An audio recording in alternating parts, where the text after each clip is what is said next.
Había prometido Helios la nota sobre la creación de una máquina pequeña de siembra directa. Exactamente, pesa solamente 450 kilos y se puede tirar con un pequeño tractor o también con un caballo. Es ideal para la agricultura familiar. Familiar, pequeña. Exactamente, a pequeña escala. El Suri. El Suri. Y tiene un precio muy, pero muy acomodado. Sí, 30.000 pesos, Sí. desde 30.000 pesos. Bueno, lo hicieron la gente del INTA Casilda. Vamos a verla.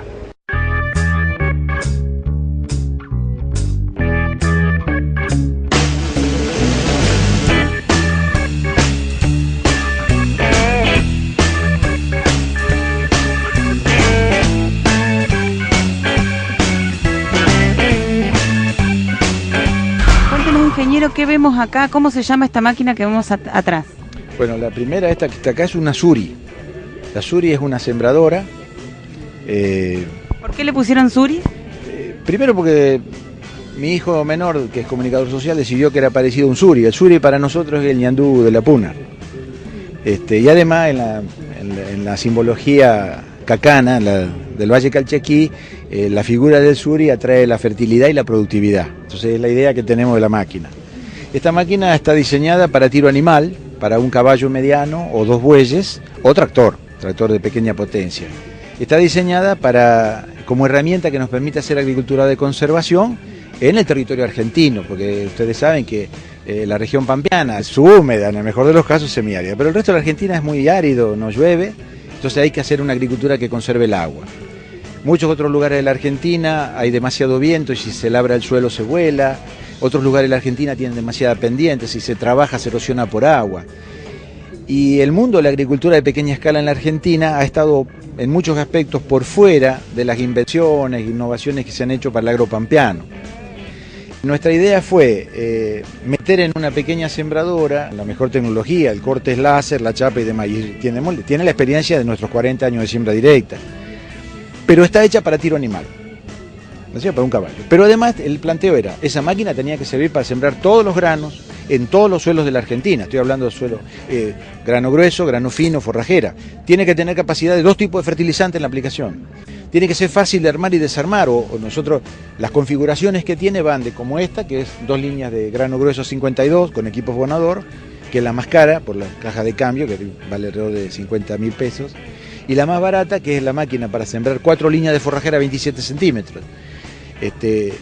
Tiene hasta un pescante para uno que maneje la máquina, otro que maneje el caballo. Los kilos los kilos que soporta el equipo dosificado, el plantador en este caso, tiene que vencer la resistencia de los suelos más duros de la Argentina, que son los vertisoles entrerrianos, digamos, en Villaguay. Está diseñada para todo el cono sur, la verdad. Porque no se puede hacer una sembradora para un valle patagónico, otro para la Puna, otro para Misiones. Hay que hacer una máquina que sirva para todo. Suficientemente robusta, fácil de manejar. Esta máquina se opera con una llave inglesa y el dedo, porque tiene todo chavetas. Y nosotros usamos todo lo que es la tecnología APB larga, que permite que con muy poca conocimiento la máquina pueda ser operada. Pero una máquina precisa. Puede sembrar cualquier cosa. Nosotros con esta máquina estamos sembrando quinoa, por ejemplo, que tiene un grano muy pequeño, con distintas combinaciones de la máquina.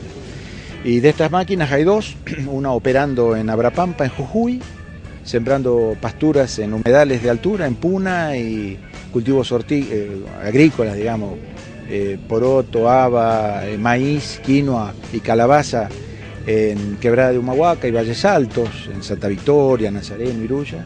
Y otra máquina está sembrando forrajeras en humedales en la Patagonia o adentro del bosque andino patagónico. Y es una máquina que reconocemos no está al alcance para un productor, productor familiar, porque la barata vale 30, la cara vale 50.000 pesos.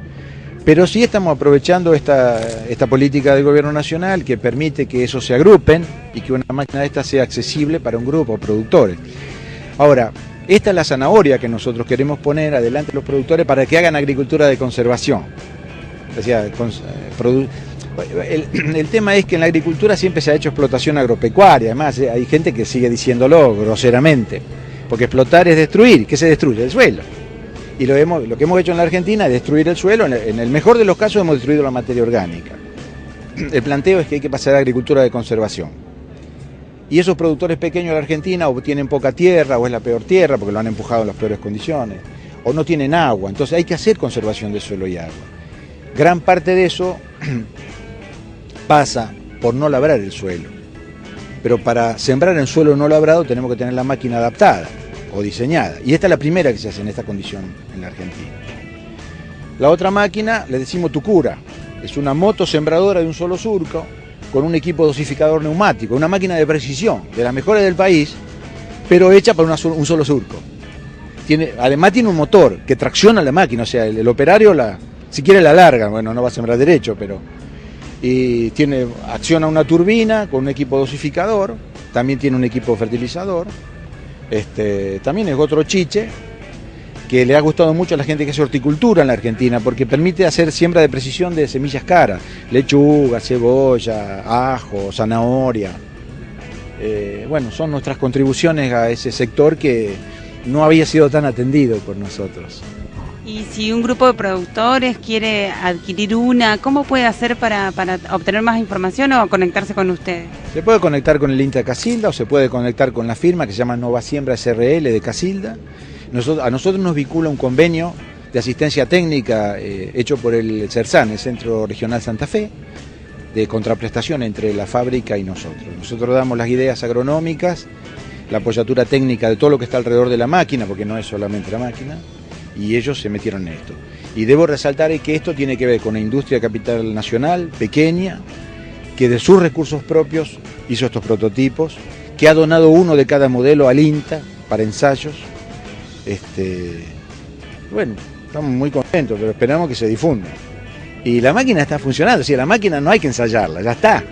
El tema es que esta máquina sirve para encarar una nueva agricultura, eso que yo decía, reemplazar la explotación agropecuaria, que es una grosería en el siglo XXI, por la agricultura de conservación.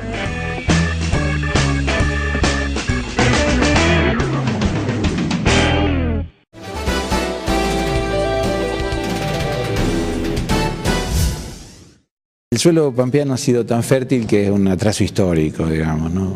Es una de las regiones de suelo más fértil del planeta. Eso ha enturbiado mucho el entendimiento de los fenómenos que hacen a la química, a la nutrición y demás, porque, digamos, es tan fértil que se aguanta muchas macanas. Entonces hay que casi comenzar de abajo acá. Es muy difícil encontrar a alguien del campo que tenga un conocimiento básico de química de suelo. Nosotros describimos qué son los nutrientes, la importancia de la materia orgánica del suelo, todo lo que está asociado al manejo del suelo que después impacta en el cultivo. El hombre de campo en la Argentina aprende porque está o con el tío, que fue mi caso, o el padre o el abuelo. No hay una modalidad sistemática, ojalá lo existiera en Montevideo, pero hablo en general. El hombre de campo aprende por lo que hace. O sea, no tiene un cotejo teórico que lo ayudaría a avanzar más rápido.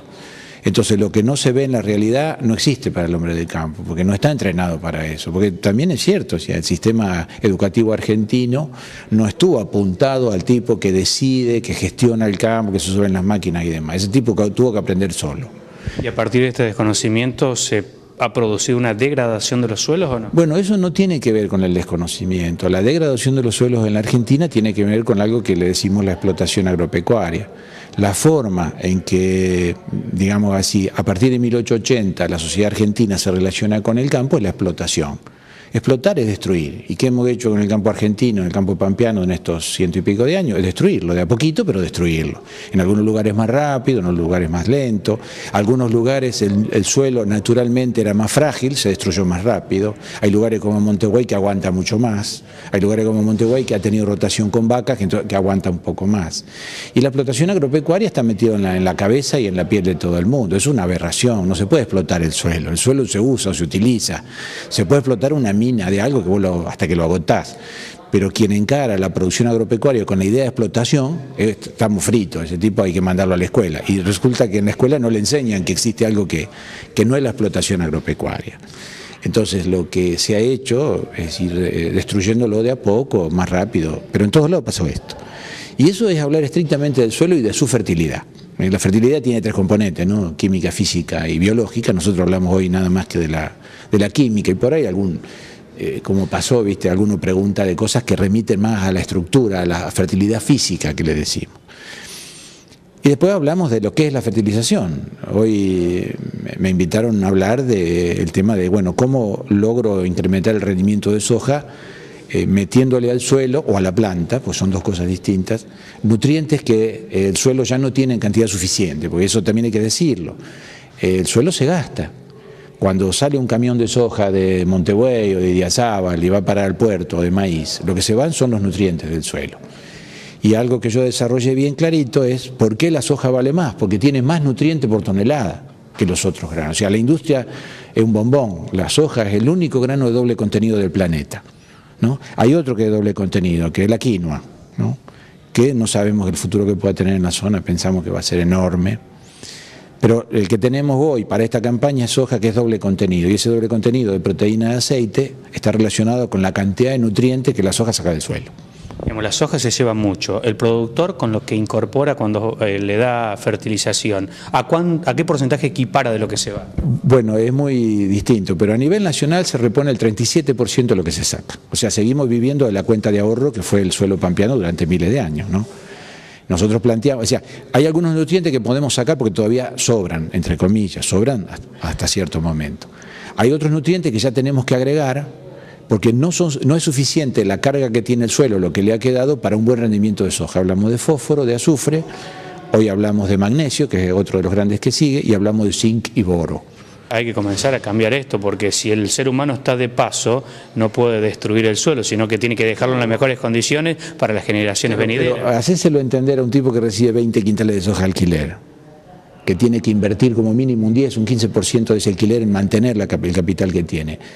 Forma parte de este criterio, o sea, forma parte de la historia boba que se le enseñó al argentino medio, Argentina media, respecto a la explotación agropecuaria. Como al suelo le puede sacar todo lo que quiera porque, claro, en los tiempos de vida de una persona, una generación antes era de 20 años, después fue 25, ahora estamos hablando de 33 años de generación, porque se tienen los hijos más grandes, ¿no? El decaimiento del suelo en nuestra región es lento, puede tardar un par de generaciones más. Ahora hay lugares de la Argentina donde en 10 años lo destruís el suelo. ¿Y por qué decía esto de lo educativo? Porque las personas no nacen sabiendo. La capacidad que tiene el cerebro humano es ilimitada frente a cualquier computadora de las buenas que tenemos ahora. Pero hay que alimentarlo. Y sobre todo, como decía José Hernández en el Martín Fierro, lo importante no es aprender cosas, sino aprender cosas buenas, ¿no? Pero digamos, estos conocimientos son necesarios y no hay demasiadas oportunidades porque, digamos, la estructura que define la Argentina es demasiado facilista. Si esto va bien, ¿para qué va a cambiar? Porque si no, mirá, empezá a ponerle boro a la soja o zinc porque te está perdiendo 200 kilos por hectárea. O empezá ahora a levantar tu nivel de fósforo porque año a año vale más que el petróleo el fósforo. Y el día que vos te encuentres que se te pinchó el nivel de fósforo, los kilos de soja o de maíz que vas a tener que usar para levantar el nivel va a ser mucho más que lo que tenés que usar ahora. Pero nosotros podemos llegar a una cierta cantidad de personas, no todos los que nos escuchan nos entienden y no todos los que nos entienden aceptan lo que decimos, ¿no? Porque, insisto, no hay un mecanismo de transmisión de conocimiento en el campo argentino, no existe. Yo rescato las reuniones que nos permiten a nosotros los técnicos del INTA salir a contar estas cosas. Acá, después sí se establece, pero hay veces que tarda 10 años, 15 años. Es muy lento. Con la siembra directa, yo empecé a sembrar siembra directa en el 75, hasta que salió la soja RR en el 96, era como que no funcionaba. Nosotros empezamos a utilizar, fertilización en soja ya en el año, allá por el 89, 90, los primeros ensayos bien hechos lo hicimos en el 92, y nos encontrábamos también que el mundo académico decía que la soja no había que fertilizarla. Es decir, en ese sentido es muy atrasado. ¿Y cuál es la razón? ¿Es que somos más tontos? No. El suelo pampeano ha sido tan fértil que medio como que le metí una neblina a estos conflictos, ¿no? Y también sigue pasando ahora, cuando un productor se manda, digamos, unas cuantas cagadas, igual saca 4.000 kilos por hectárea de grano, y es como que le enturbia el entendimiento. Ahora eso no pasa en ningún lado, porque además son 4.000 kilos con $200, $220 hasta cosecha, ¿no? Sin contar cosecha. Para hacer 4.000 kilos en Mato Grosso, un brasilero tiene que poner $1.200, no lo puede errar. Entonces un productor brasilero tiene que saber mucho más para hacer 4.000 kilos de soja que un productor en Montevideo. La tontería es que ese tipo, claro, se confunde, tiene una facilidad enorme y cree que es él, ¿no? Y no es así, pero nosotros estamos para decir, mirá, che, recapacita, anda pensando esto, las perspectivas futuras. Después nosotros los de INTA hacemos punta, después se incorporan las empresas, las instituciones y empieza a crecer. Nos ha pasado con muchos temas, ¿no? Bueno, y hablando de fertilizantes, bueno, ¿qué se recomienda para esta campaña? ¿Qué aplicar el productor o qué incorporar en realidad? Lo de fósforo y azufre ya más o menos está visto. Nosotros mencionamos como futuro comensal, digamos, que hay que tenerlo en cuenta en la mesa, va a ser el magnesio. Por ahora no hay suministro de las empresas, porque las grandes empresas no hacen desarrollo, el desarrollo lo hace el Estado, nosotros, los de INTA. Y bueno, una vez que empieza a andar, después se meten porque hay negocio por medio. Y esto faltará no antes de 3 campañas, pero va a salir lo de que se empiece a incorporar el magnesio junto con el fósforo y el azufre para la soja.